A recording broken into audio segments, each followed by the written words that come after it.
Okay, so now I'm going to introduce Joe. And we've not spent a lot of time together, but the time spent together has been enlightening, and we've had a bit of a meeting of the minds.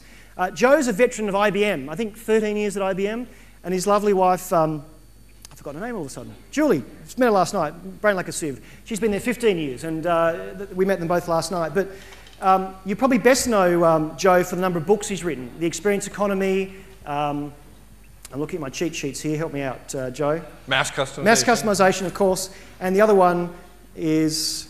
Authenticity.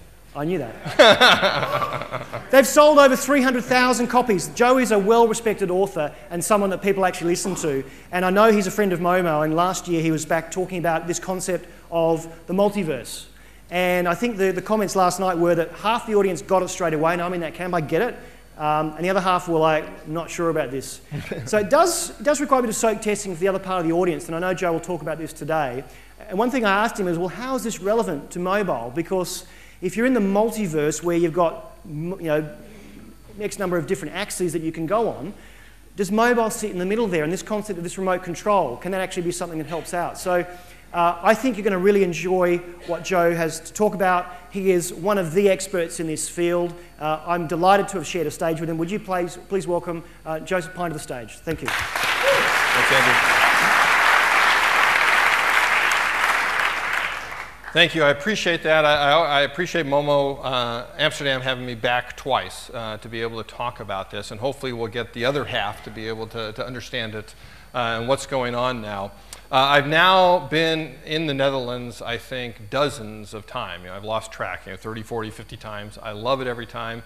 I've come to love the country. I actually get tomorrow for the first time to play golf here, which I really appreciate. It is one of my passions. And I remember one of the first times to Amsterdam, I actually flew from here to Milan, and I did a boardroom talk with a number of folks at different companies. And one of the gentlemen at that meeting was a vice president of a coffee manufacturer in Europe. I won't mention which one because of what he said to me. He said something that floored me. He said, there's been no innovation in the coffee industry in 15 years. And I responded, have you never heard of Starbucks? Because for him, innovation was solely in goods. That's all that he could imagine, was innovation in the physical things that his company produced. And he totally missed this trend towards innovation in coffee drinking experiences. And I think the world over, that is what we need today. As we shift into this experience economy, we need innovations in experiences. Innovations like one of my favorite ones, speaking of coffee, is actually from ING, is the ING Direct Cafes in North America, where the company came into the US and they didn't open a single bank branch. Instead, they opened a number of different cafes where they exposed people to their brand over a cup of coffee. Over the time that they have opened up these cafes, there's now only like 7 or 8 of them in the US. They've gained over $1 billion in new accounts, specifically because of the cafe. And they could track it to that experience, right? They know exactly over $1 billion because of the cafes that they had. And here's the key. The customers pay for the coffee. The customers pay for the biscotti. The customers pay for the tchotchkes that they buy in there. They, in fact, have zero cost. $1 billion comes with infinite ROI. Right? And I'm not making that up. I verified it with the CEO of the company. Infinite return on investment because their customers have paid for the experience because they created an experience that was worth that admission fee, if you will, to get into that experience. Those are the innovations that we need to have, particularly in this time of global recession.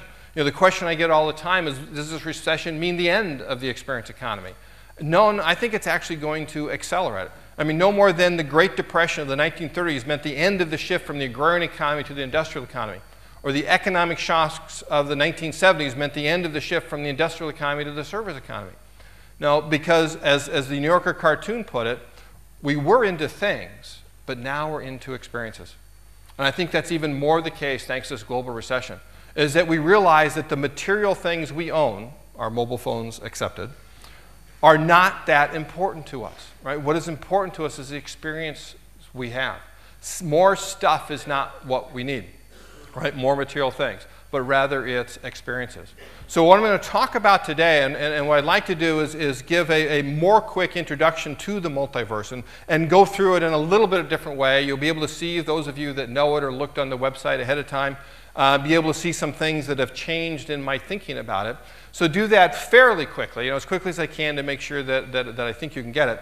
And then give a number of different overlays on it, a number of ways of thinking about it, and use that basically as conversation starters. So hopefully I'll take less than the 30 minutes of time allotted, so we can open it up to even more questions, more thoughts, that will begin here with your questions that can continue on the web as well. And so let me begin at the beginning, right, to appeal to your Calvinist background that I've heard so much about, right? You may have heard this sentence before: in the beginning, God created the heavens and the earth. That, in fact, was the very first description of the universe, right? Genesis 1:1 describes the universe. In the beginning is about time, the key element of the universe. God created the heavens, space, and the earth, matter. Because the universe is, in fact, really a trinity of time, space, and matter. That's what describes the universe. Everything that happens inside of there. So you can trace an object and look at that and trace it back to where that object exists in the here and now. Right? In the past, we've thought only about experiences that happen inside of this universe, because that's all that we understood. And we felt that this was it. And that's a very logical conclusion to make. But where my mind was opened up and thinking about how do we go beyond this, to thinking anew about the truly infinite possibility that now lies ahead of us in experiences thanks to digital technology, comes from the book Future Perfect by Stan Davis. Stan is actually my intellectual idol, so to speak. He coined the term mass customization. I am on this stage today because I read his book, Future Perfect, long ago when I was a strategic planner at IBM, and read his chapter on mass customizing. Well, what that book was really about is he talked about giving new meaning to time, space, and matter, and how it's shaping today's business and today's organization. And that we used to think of it as constraints, but now we come to think of time, space, and matter as resources. And that's what I want you to think about. And then he had another whole chapter after his one on mass customizing with the title, No Matter. No matter, by which he meant in this new economy, the value added will come increasingly from intangibles, whose importance does not lie in their material existence. Right? And I got to thinking about that. No matter. Right? No matter. What does that mean? Right? Doesn't have material existence. Well, if you go back to this view of the universe, right, there's matter, well then no matter must be over here. No matter must be opposite that. Where matter is about atoms, the physical things that we touch and feel. No matter is about bits, the digital things that have no materiality. Right? Digital technology is no matter. Well, if there's no matter, then there must be no space. Right? No space. Space is real. It's a physical reality in which things unfold and all the experiences that we have. No space is, in fact, virtual, where it doesn't happen in reality, and yet it happens to us. And then finally, if there is time, there must be no time.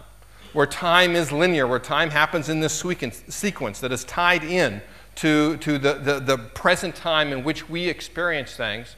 No time is non-linear. No time is hyperlinked. No time is created. No time takes us from the past, takes us to the future, takes us to times that never were and never will be.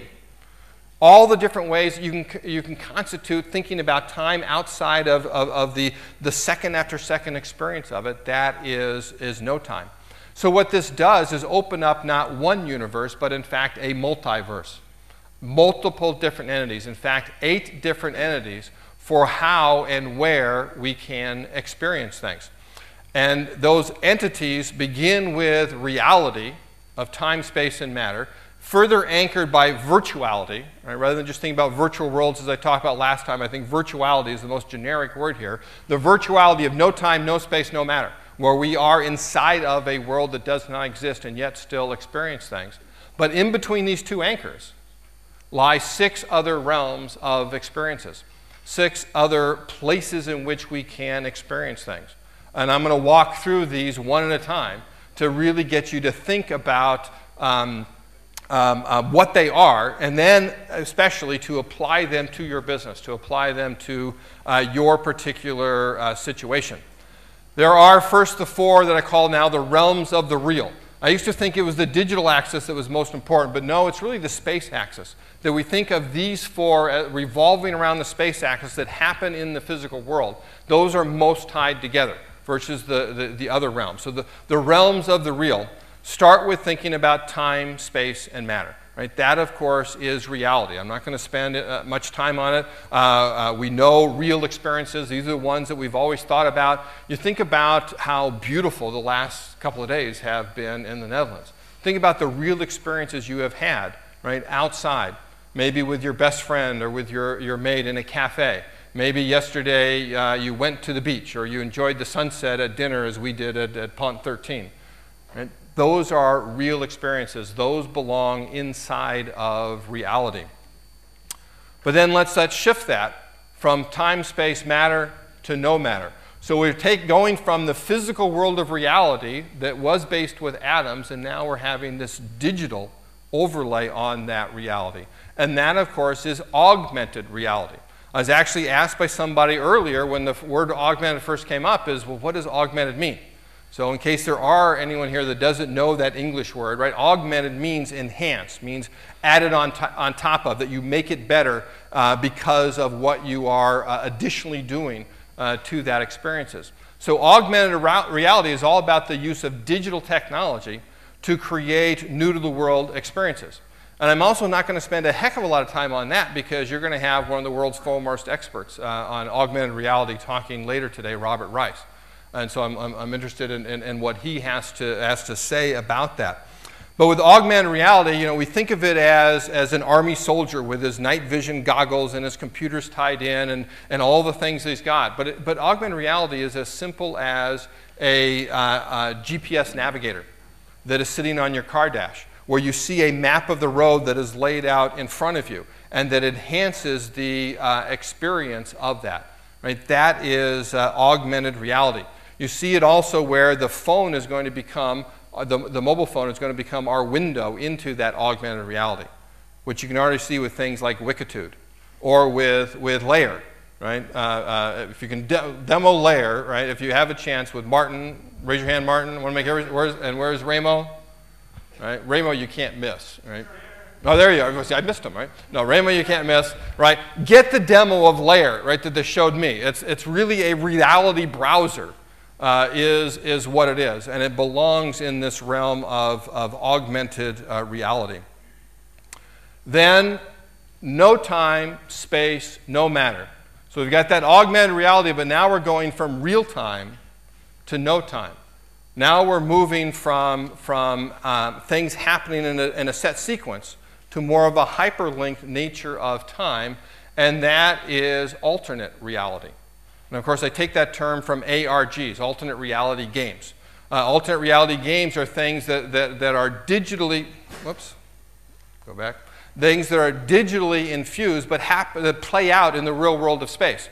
I Love Bees that was used to market Halo 2. The Dark Knight that was used to market the Batman movie that was out earlier this year. That is alternate reality.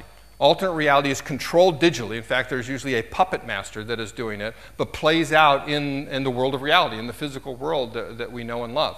Another example of alternate reality, though, is as I was walking here this morning, I noticed a canal boat going down the canal. And there are people inside of that canal boat that are having this set tour, right? This is very much of a time-based tour. We go here and you see this. You go there and they tell you about that. You move along this set path. Well, imagine getting rid of that set path. In the US, there's a number of companies, one I know by the name of GoCars, that gives you these little carts that have GPS inside of them. And the tour guide is a digital tour guide. And the tour guide talks wherever you go. So you now get to control. This is now a co-created experience rather than one that is mass-produced for everybody. And as you're going through, you go this way, then it links into a talk about what you're seeing. So now you're in control, you're hyperlinking around, you're not set to the schedule that they set for you. And I think of that as a form of alternate reality as well. Then there is the fourth one, the strangest one, really, because this is space and matter, right, playing out in the real world of space and matter, but time now is nonlinear. And I call this warped reality. And warped reality is really taking me the longest to get my arms around, but warped reality is whenever you play with time in any way. Think about things that have been around. I know in the US, I think in Europe also, you have Renaissance festivals where you go out of this time and go to another time and be in the Renaissance. Or living history museums where people, again, in this physical space are creating a different sense of time for you. I mentioned that I love golf, where there's a golf course in West Virginia that bills itself as America's first golf course. And to sort of make that play, when you go there, you have to play with golf clubs that were made in the 19th century. You have to play under rules that were enforced in 1884.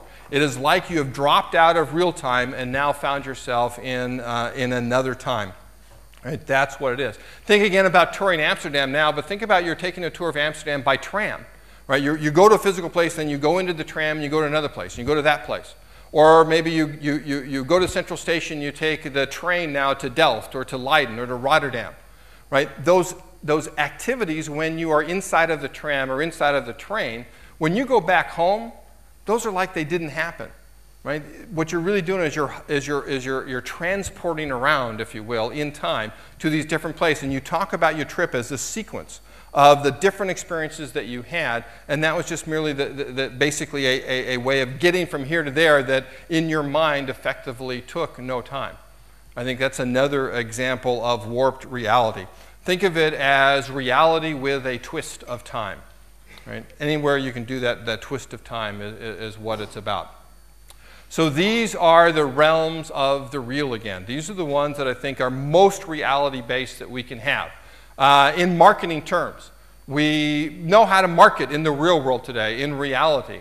We're learning how to market in alternate reality and the ARGs that are being benefited there. We're most excited, I think, and you can see that here, about augmented reality. So perhaps the one to start to think about is how might we use warped reality as the one that is least used today. So those are the real realms. Let me talk about the realms of the virtual. Now the ones on the other half that revolve around the no-space axis of virtual. So that, of course, begins with no time, no space, no matter, and that is virtuality. Whoa. This is reality. Right? That is virtuality.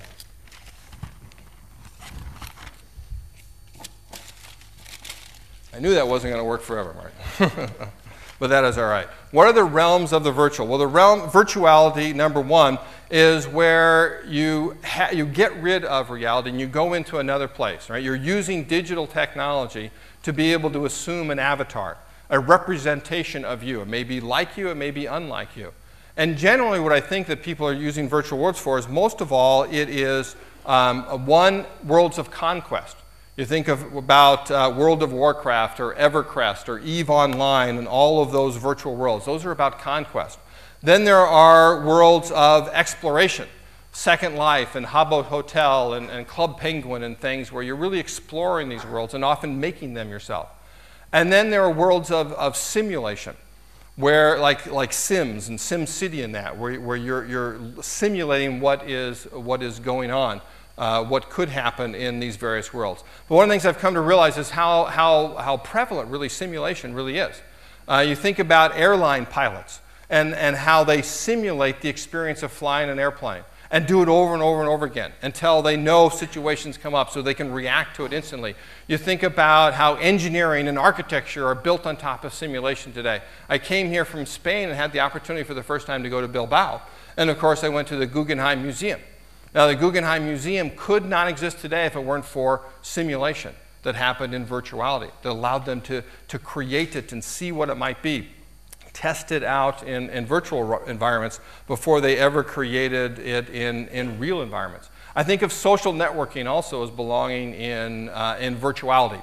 And here, your avatar in social networks is really your email address, or think of it as your profile. It is a representation of yourself. It is not your true self. Right? It's not your real identity, but it is a representation. It is an avatar of you. I've also realized that I like to expand the notion of what virtual really is. And I think that virtuality has, in fact, always been around. We've never thought of it that way. We've thought about reality, but virtuality has always been around. Think about the experiences that we have just inside our head. Think about reading a book and how we can escape into the world of that book. And the hero of that book becomes our avatar, basically, where we identify with them as they save the world. Think about any entertainment, books, movies, watching TV shows. These are vicarious experiences. That means they don't happen to us as a reality experience would. They happen to somebody else, whether real or fictional. And we put ourselves in that person's shoes. And we go on that experience with them. That vicarious experience really belongs up here too, in virtuality. Now, with digital technology, allows us to have much more wondrous experiences that we used to. Much more imaginative, much more fantastical, much more sensory in many ways, and much more portable. Right? I think virtuality experiences now with the mobile technology is we're going to be able, thanks to the phones that we have, be able to have these virtual experiences wherever we are.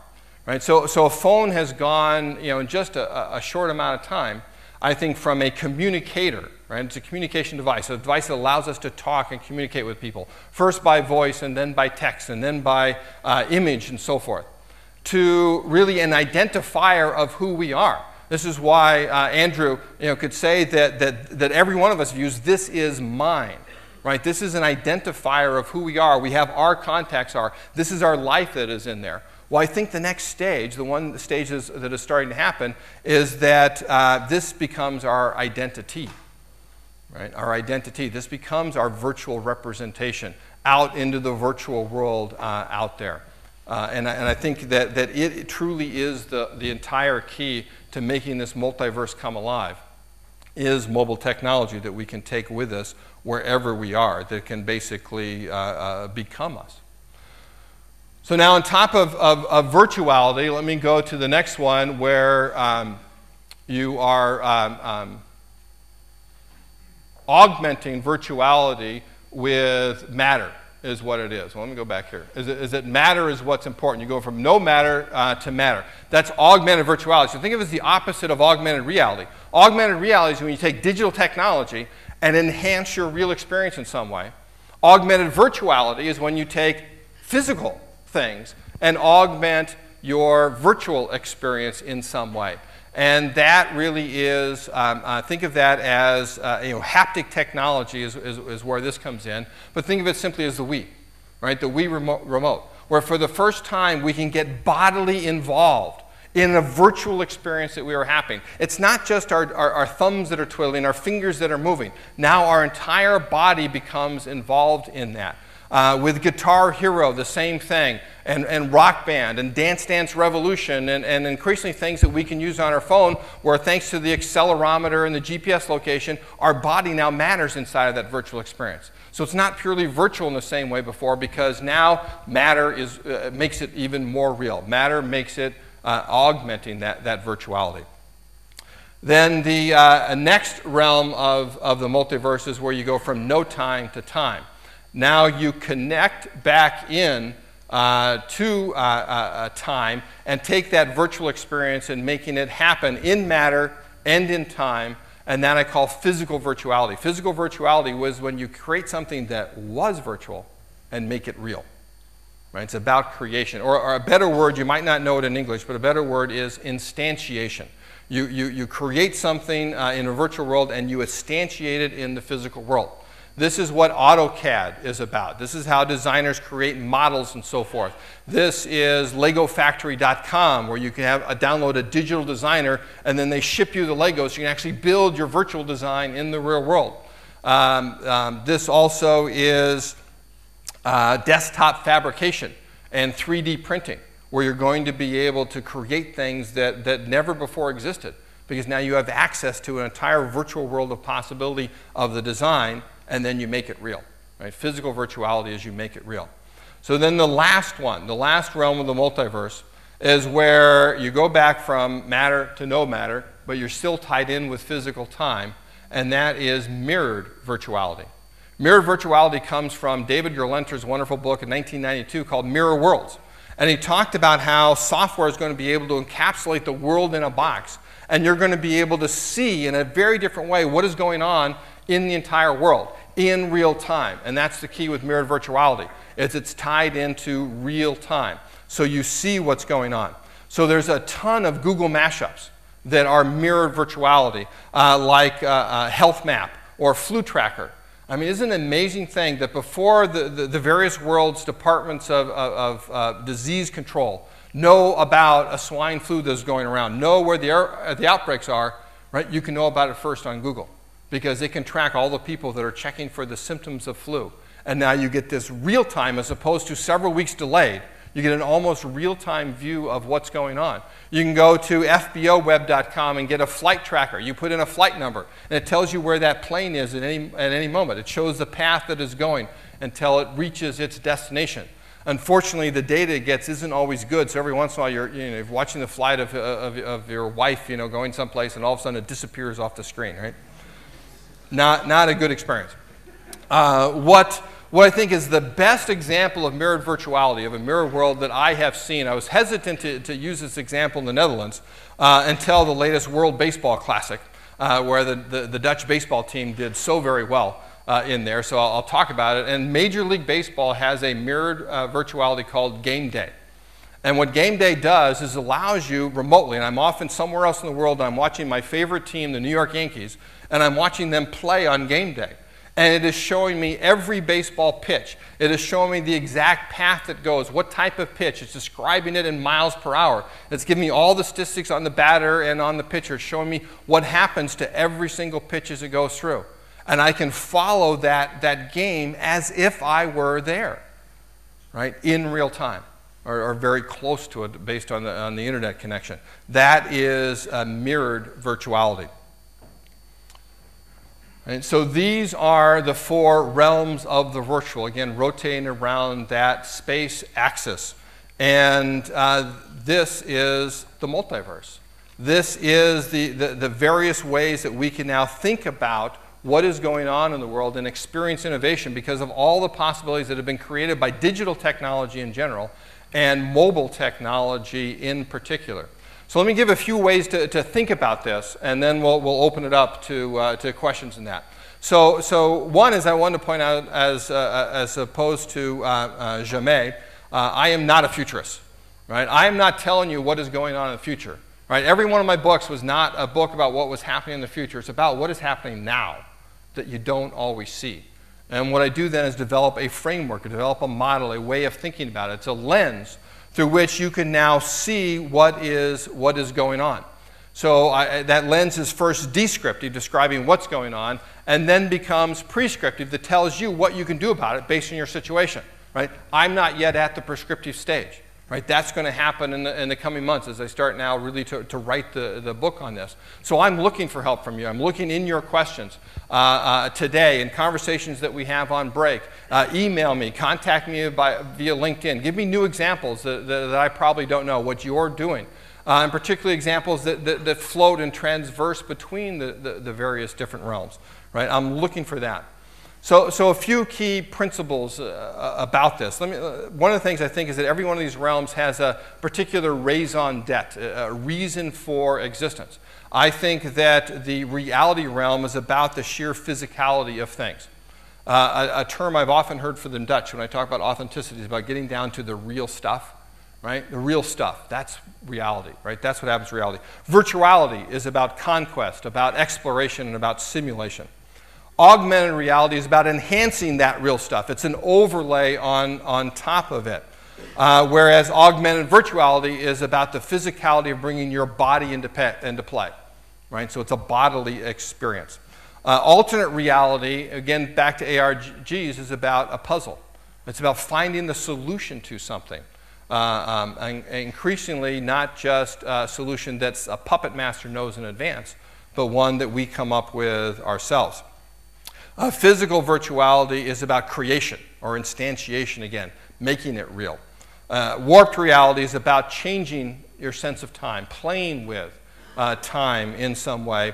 And mirrored virtuality is about tracking what is going on right now in real time so that we can gain a new view. What Gerlenter called top sight is what we're looking with mirrored virtuality. So it's one way of approaching this, is thinking about which one of that raison d'etre is most important to you.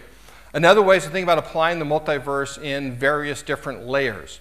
Right? So start with thinking about the real versus the virtual. When I was talking with Yuri earlier today, he made an initial point, which is the real is about where your offering tends to be, whether it is a physical good, whether it is a service activity, whether it is an experience place.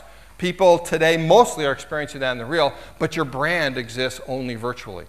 Your brand exists in the minds of every one of your consumers. How do you get them to take that brand virtually and imprint it in them?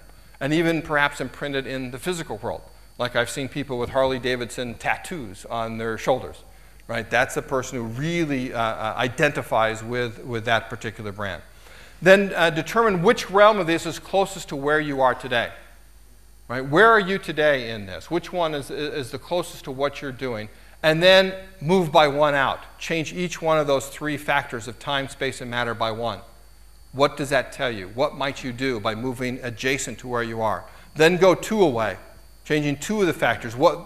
Explore those possibilities. What might you do? And then finally go to the opposite corner, where every one is different than what you are today. What are some possibilities that might result from looking at it that way? So, and finding those new possibilities. Then treat your realm sort of as the new reality.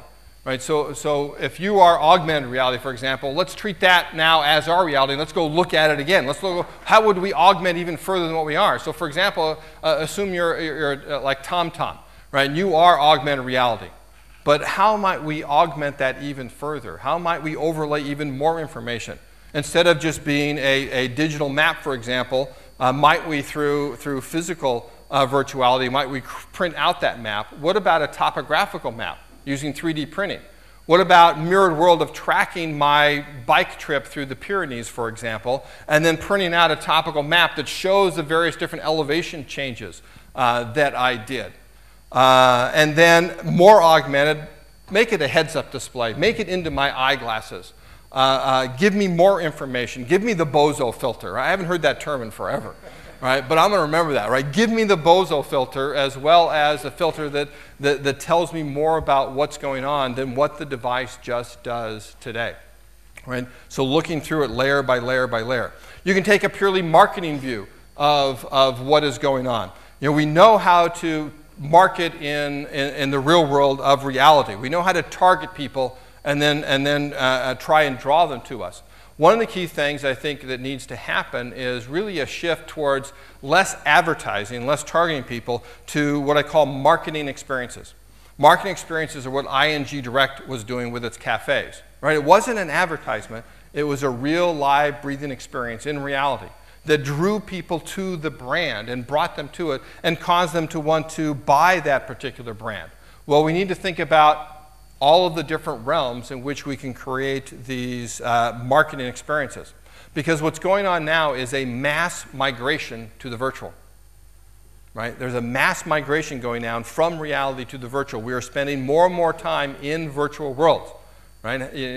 When Andrew talked about how many people would give up their phone or what happened when you lost their phone, we would do it because we would feel like we had just lost our citizenship because we no longer belonged in that virtual world. So you've got to go where your customers are. Customers used to be on TV, watching TV. They're not there anymore. You've got to go where your customers are, and they're in these virtual realms. So how do you do that? Well, think about the heritage of the Dutch. Right? The Dutch ruled the economic world when they were the ones to go out and find all of those commodities and all those goods around the world and bring them back to people. Now what you need to do is you need to go out in the virtual realms. And the Dutch can rule the virtual world if they go out and find all those people and bring them back to your brands, bring them back to your offerings. Right? That's what I think is possible and what's going on. That means going from push to pull. That means going from targeting people to co-creating these experiences with them. And that means going from advertising to experience. Advertising, basic summary of my book, Authenticity. Advertising is a phoniness-generating machine. right? And you need to stop advertising and create these experiences where people can experience who you are. Another way of thinking about it, right? One more, is going outside of marketing. Thinking about the business as a whole. I was reading an article on the way here, on the flight here, in fact, from Bilbao, in Fast Company magazine about Jane McGonigal, also with Institute for the Future, who is the mother of ARGs, right? She basically created this that whole realm of alternate reality is because of her. And she talked about how she's taking this out of the marketing realm and into thinking about scenarios. She created an alternate reality game, so to speak, that was about a world without oil. And here, she did not know the predetermined future. She did not know what we were driving at. She was asking for everybody to co-create that future and what it would be. And I got to think about that. I said, you know, that's what strategy is about. Strategy is a puzzle that we don't know the solution to, and we've got to figure it out. Right? So if alternate reality is about strategy, well, its opposite, physical reality, is about operations. It's about making things real. It's about creating our offerings. Right? If that's about operations, then virtuality and augmented virtuality together there are really about R&D, about research and development. They're about design. Then you can go back to that opposite. Reality and augmented reality is about where you make that real with customers, where they define their own things, where they customize them, where they create their own product, and where you sell it to them and they purchase it. And then that leaves us with mirrored virtuality. I think of that's about logistics. That's about tracking everything that's going on. That's about knowing everything in real time. That's about when somebody has a problem post-sales. And then finally, warped reality. Warped reality is about your customers' experience with you as a company and with your offerings. And it's all separated by time that people, again, link together in their minds. Like I mentioned, the tram trip and the train trip that we link together in our minds. Warped reality is I buy the product, or maybe I hear a marketing message somewhere. Maybe I explore you out virtually. Maybe I go to your website. Maybe I buy the product. I use the product. I get the product services. Right? All those different experiences come together in my mind as these are my experience with you. And you need to manage that as one experience. And that is a way to think about warped reality. So these are just conversation starters. These are just ways to open up and to think about this. I truly believe that there are infinite possibilities in this multiverse, that this is where digital technology is taking us. This is where mobile technology in particular is taking us. And what I've been able to share today is just the beginning. It is you in the audience that's going to determine where this goes. It's you that determines what's going to be realized. It's you that determines what's going to be virtualized in the same way. I can only provide basically a view of the road ahead today in the road ahead. Dankjewel.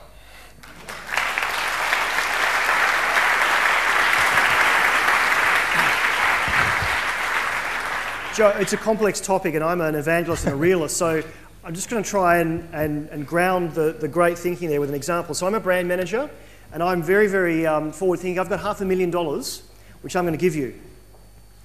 Which one do you choose and why of the multiverse? And which one, no, seriously, which one do you go after first with that sort of money to really try something? And maybe go back to let me go show that. I just want to ground this in some realism of what would happen next if you had that sort of funding behind it. Right. If I were to go next as a brand manager, I would look at virtuality. Mm-hmm. I would look at what is going on in virtual worlds. You know, there's a ton of brand managers that went into Second Life, and everybody was doing that, and it got a bad reputation. Why? Well, because they never created an experience. They created this static environments with no real interaction. Yeah. Always recognize that experience is not about just the environment, it's about the interaction that people have inside of there, particularly now thinking about the interactions that you create amongst customers and potential customers. So I would look at that because then you've got the two anchors, right? And those two anchors, you can then start to create a web together that meets in the middle that gives you it all. Okay, good. Throw it open to questions. I'm sure people have got a lot of questions. This is a somewhat complex topic, but we're kind of blowing this. This is a new topic as well. I mean, it's not been published yet. This is sort of forward thinking. So you're one of the first audiences to hear about it. So let's get some feedback. What do you think? Good, bad? And let me mention, I do have a white paper available. I first publishing on it. So if you send me an email with some example of it, then I'll send you this white paper to be able to, so you can spend time with it and think about it further. So who's up for challenging Joe? You got it. Well, there were some questions from the audience and from Twitter. I'll start with the Twitter question. From M. De Lange, where are you? Right there in the corner. Is this extending the old real-virtual distinction? And can we talk about hybrid reality to understand how domains blend? It's only an old distinction if we've really operationalized it and thought about how to do that. I think hybridized is absolutely the way to go. The way I've used that, I've borrowed from Henry Jenkins' work on transmedia storytelling to think about that's really transversing the multiverse, which is really creating a hybrid of all of these things. Eventually, what has to happen is we can't even tell where we are. We just know we're having this wonderful experience that was never before possible, and it is taking us through all these different realms without any clear demarcation point between them. Right? That is the end goal, and if anyone knows of an example of a company doing that, that's most what I want to hear about. And there is a question in the back over there too. Okay, I will come to you. First here, Timu. Yes. Hi, I'm Timu Arina from Planet Earth, specifically from Finland, but many of these things are not really new. So 40 years ago, Marshall McLuhan was already talking about the information age as an age of all-at-onceness. According to him, space and time are overcome by television sets, computers, and now he might add internet. And what he says is that in such an all-at-once world, linear cause and effect give way to discontinuous integral consciousness. What he means by this is that specialist goals, the sort of cause and effect thinking, are replaced by an overall awareness of the mosaic world of a tribalized society. So the retribalization basically means that it's the next step in the communication and media. What began with Gutenberg's era and printing press and telegraph and internet will finally end up in some mind-reading devices that finally involve people with each other and bring them back to the tribal existence. So, and in this kind of existence, emotions and expressions are more valued than analysis and consciousness. And that's about the difference between artists and scientists. Mm-hmm. So my question is, should we be more like artists when looking at this stuff, or more like scientists, and in reflection of Marshall McLuhan? Thank you.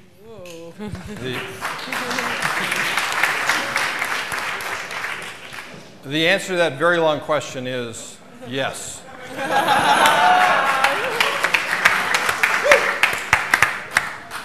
Jamais has a question, and then I come to one further on in the audience. I'll offer up a very long question, too. Actually, what occurs to me is that there's one thing you don't talk about with this multiverse model is anything about the social realm. In some ways, you talk about the experience, but really, as I'm thinking through what you've described here, it strikes me that each of these 8 realms has 3 different manifestations. A manifestation in terms of being a consumption experience. And this is whether it's we think of it as a television or playing a game or something like that. There is a contributory or creative experience, where you're making things in that space. And lastly, there's a transactional experience. It's one where you are working with others and you are exchanging time and attention. Yep. You might be exchanging money as well. But all 3 of all 8 of these realms has, what can be manifest in those 3 ways. And there's obviously overlap between them, but it seems to me that it becomes the mechanism for exploring the social element. Yep. I think that's true. I think you'd also think about those 3 elements as being manifested in 8 different ways. You can look at it from either perspective, and that is true. It's yet another overlay in thinking about how to go about doing it. Which are the most important ones? I'm not sure yet, but I think what I just identified there, I think is very important, particularly the transaction level. I always like to emphasize with people, I'm a business guy. I'm a capitalist. I believe in transactions. I don't like this stuff, the Chris Anderson's new book on being free. I had an article published in Industry Week in 1999 that said, if you guys don't figure out how to start in the .com era, don't figure out how to charge for this stuff, you're going to go out of business, right? They did, including Industry Week, because it couldn't figure out how to charge for stuff. So you need to get to that level, because charging for simply says you've created something of value, right? And if you're not able to charge for it, then you haven't really found the value that is in there. And going back to Timo's question for a moment, because I know some people wanted me to, but there is nothing new under the sun, to another Old Testament reference. I think all this stuff has always existed. That's one of the key things I realize now that I didn't realize at my first appearance at Mobile Amsterdam.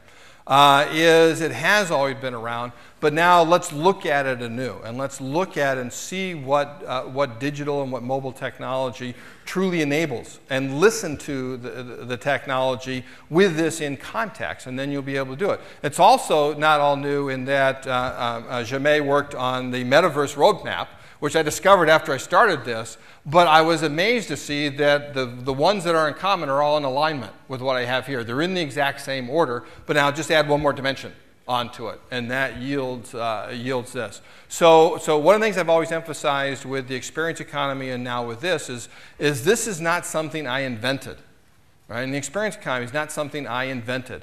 This is something I discovered.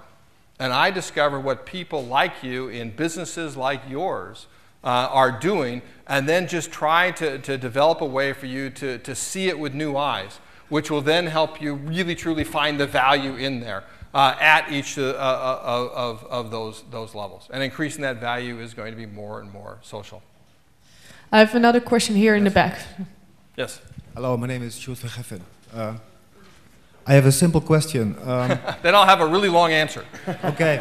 I didn't know your baseball example. So I would just want to ask you if you consider telephony to be a good example of mirrored virtuality. A telephony? Yeah. In what way?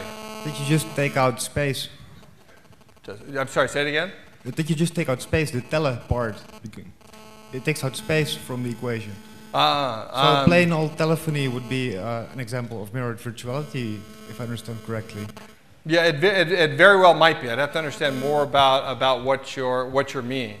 Mirrored virtuality is again, the key is you're tracking things that are going on in real time and providing a different view of them, a different view that is enhanced by technology that allows you to see it in a new way and see what's going on. Right? The baseball example, you could liken it to football, where you have a football field in front of you on the screen. You have little icons, little avatars for each of the people that are playing, and you're tracking that ball as it's being kicked and batted around. And you see exactly who hit it and what direction it went and what speed it went at and so forth. That's what is going on with the Major League Baseball example.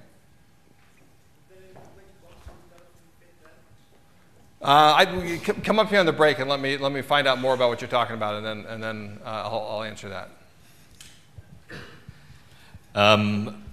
Very interesting, mind-expanding, Joe. I think the whole day has been actually in many ways. Marco Artesari said something very interesting about mobile, unique to mobile in many ways, which is this idea about past, present and future.